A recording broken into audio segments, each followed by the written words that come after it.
What's up, everybody? This is the Rabid Hedgehog. We're here at House of Kawasaki and the legendary ZX10R.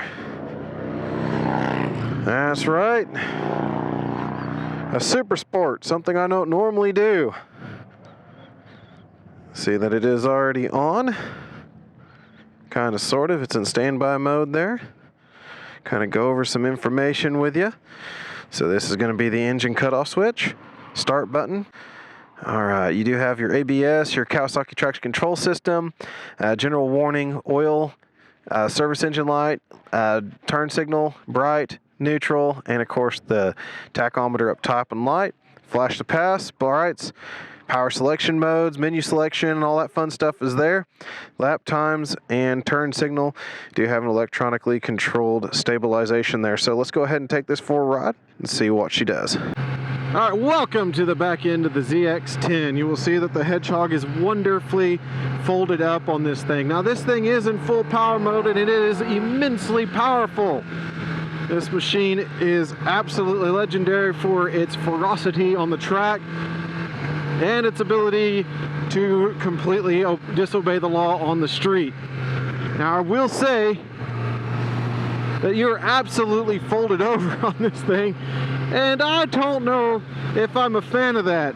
So next stoplight I get to, I'll show you how much I'm folded up on it. Now I will say that it does have that electronically controlled Olin stabilizer, and this thing is immensely flickable. I mean, you could just feel this thing wants to go in the direction you point it to very quickly, and I'm trying to be nice and not go crazy in this traffic and to get myself in trouble, because that would be a bad day for us all. But this thing is ludicrously aggressive in terms of how it's seating. This is more of a motorcycle for the track than it is for the street. Now I do have enough room on the behind over here to actually move about and get a little bit more tucked in there, so I can get a good hug against the tank. But the type of helmet I'm wearing is not necessarily designed for this very well, so I'm not able to get the visibility whenever I'm in full tuck right now. I will say the mirrors out there on the fairing are actually really good. They've got good visibility. I can see very well around me right now, so that's a good thing. The suspension on this is actually very compliant. Of course, it's going to be, everything is adjustable because it is this kind of bike. So this thing is nicely handling me right now. I weigh 209 pounds. Like I said, 32-inch inseam, around 6 foot tall. Like I said, I am not in the most comfortable position, but this is something I don't do every day. I will say that the pedal box is actually adequate for somebody with large size 14 feet. I'm not accidentally bashing on the brake pedal or the shifter at all when moving my feet about the country. So that's a good thing.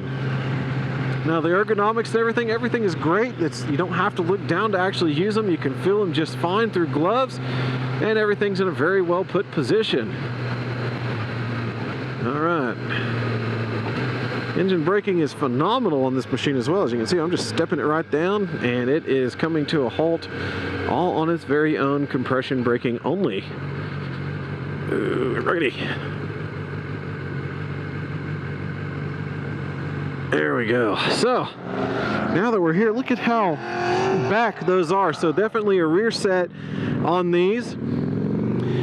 Just absolutely crazy how I fit on this thing. It's just so short. I mean, the seat height itself is not that short at all, but it feels so cramped to be on this machine at this height. You know, I have to say that the Hayabusa at this point is welcome because it's much wider and taller and a little bit more spread out. This one's way more aggressive. Now the quick shifter on this thing is absolutely beautiful. Like I said, I'm using it right now and just slapping it, and it's just being awesome right now. And of course, like I said, the braking is almost all exclusively done with the engine. God, this thing's quick. All right. Right now we're in third gear. We're doing 43 miles an hour. That was a pretty good bump and it didn't even throw me. We're doing 4,500 RPM. This thing is not even being taxed.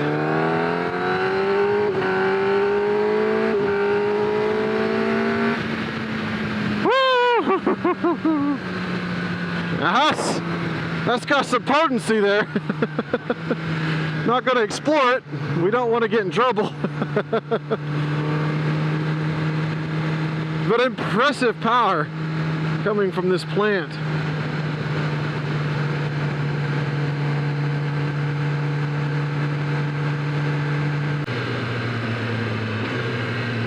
I haven't even tried the regular brakes yet. There's like no reason to. It's all compression braking from here. Alrighty. Okay.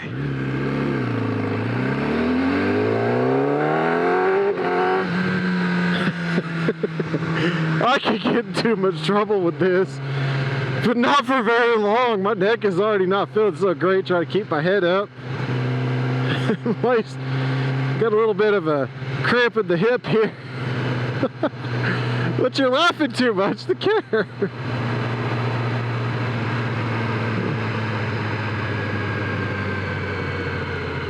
Alright, let's kind of give her some regular braking. Oh my gosh, these brakes are stabbed really nicely. You see there's not much front end dive to this as well, so very well suspended machine for this motorcycle. Oh man, I am not designed to be folded up like this at all.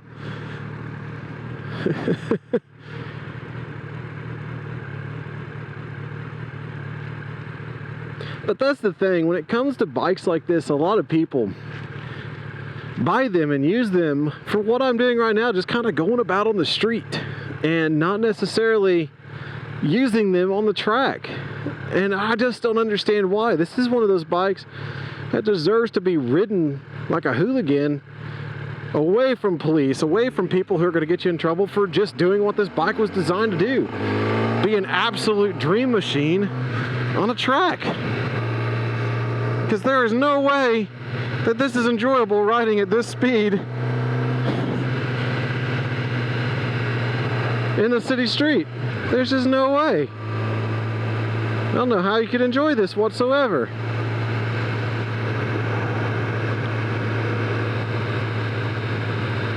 But you can feel how this bike would be out in the twisties, out on a track, and out there actually doing what it's designed to do.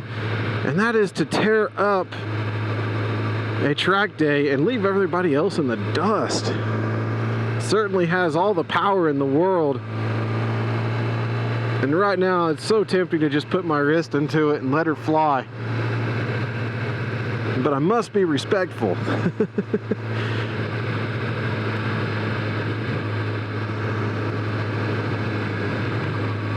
Now, when it comes to the heat, we've got this thing nicely heated up. We've been in traffic a little bit.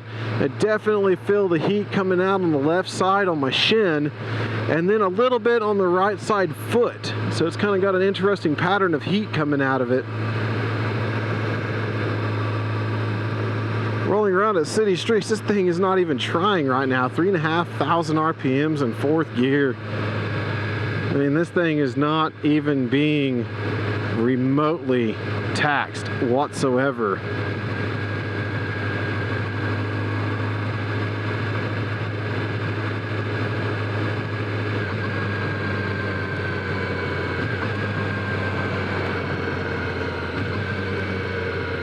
Like I said, this fantastic downshift, rev matching quick shifter.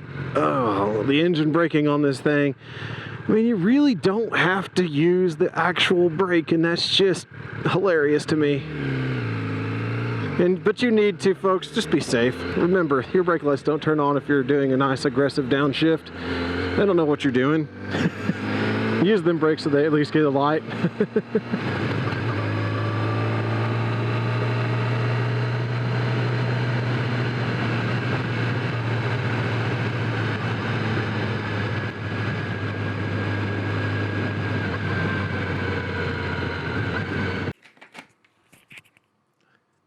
Take two. So it was at this point the curse of working with House of Kawasaki strikes again. Seems like every time I go out there, there's a battery problem on a camera, an overheat problem on a camera, and in this case, it was actually literally the field recorder did not switch to auxiliary storage. Therefore, it just filled up one, and instead of jumping over to the next one, it for some reason failed to do so, even though the option was on. So I had 2 cards in there, one filled, and the other one failed to pick up where it was supposed to, even though it was definitely in there and definitely empty. But the voiceover will continue this ride for us.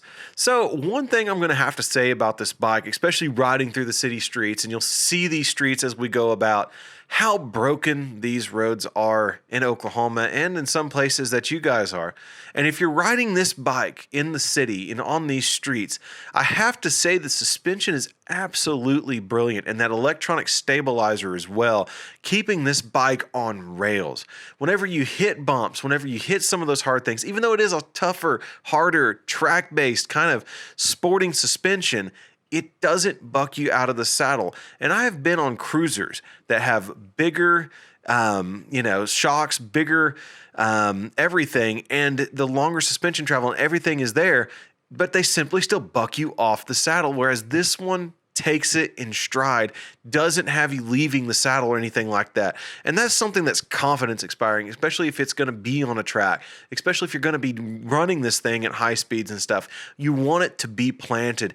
And this thing never got thrown off course by grabbing into a crack or hitting a bump or anything like that. It never steered out. It never did anything wrong. It kept you planted. And I have to give this bike a lot of credit for that. That's something that impresses me to no end.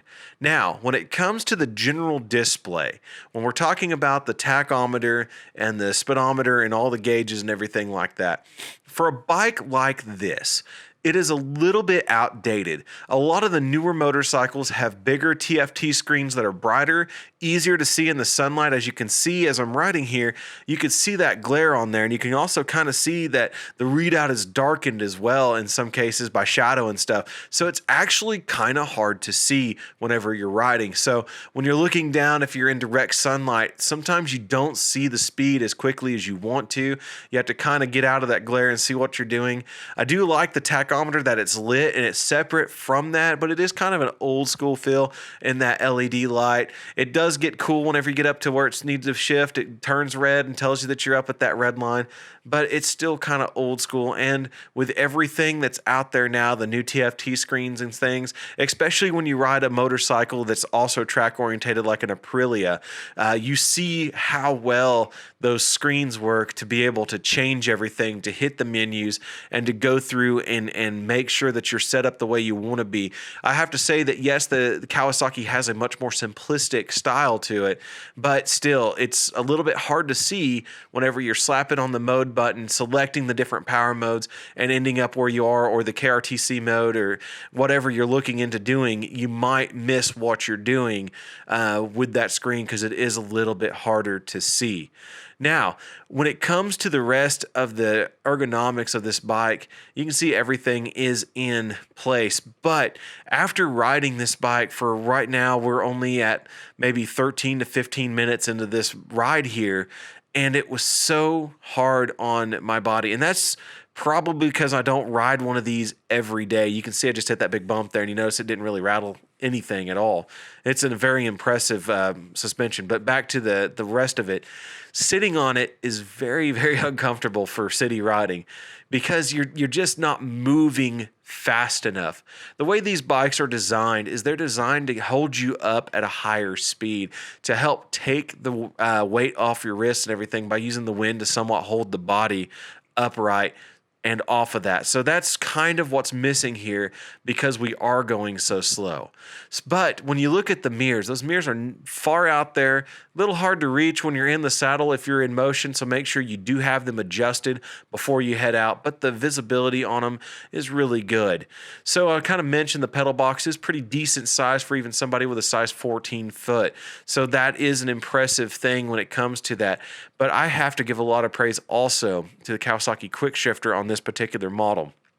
being that it's crisp on upshift and that rev match on downshift, as long as you're keeping the throttle hand under control, absolutely brilliant for this machine.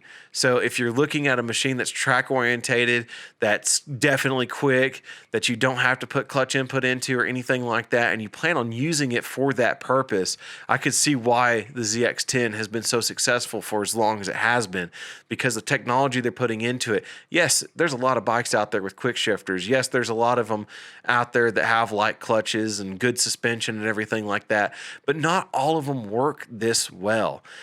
So I have to say that that's pretty good. But yes, I would say that definitely there's some sport bikes out there with a better suspension set, some of them electronically controlled. The Aprilia that pops up in my mind that has a really good suspension set as well.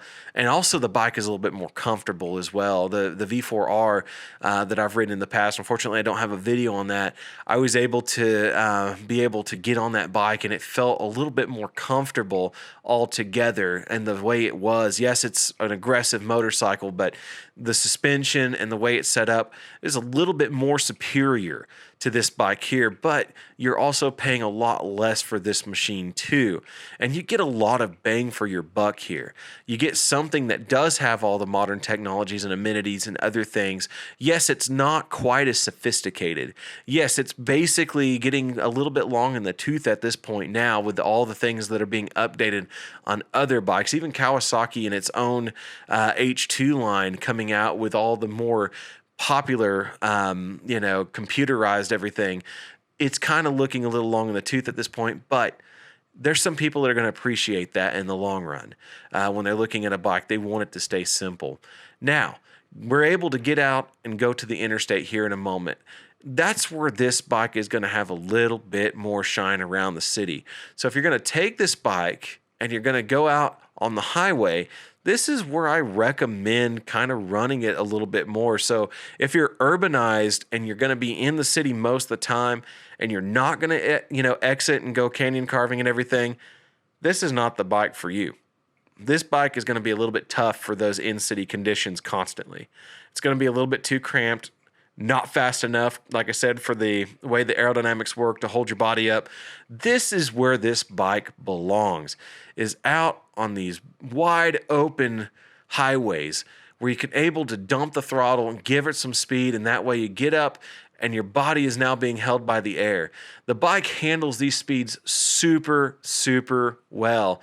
You'll see this bike just accelerate and scream here, and it's so easy to do this. The bike doesn't need much in it. You can hit 60, 70, 80 miles an hour, third, fourth gear very easily. You have so much more to go with this machine, and it's very comfortable at speed. The bike doesn't have any buzz whatsoever. The engine is super smooth.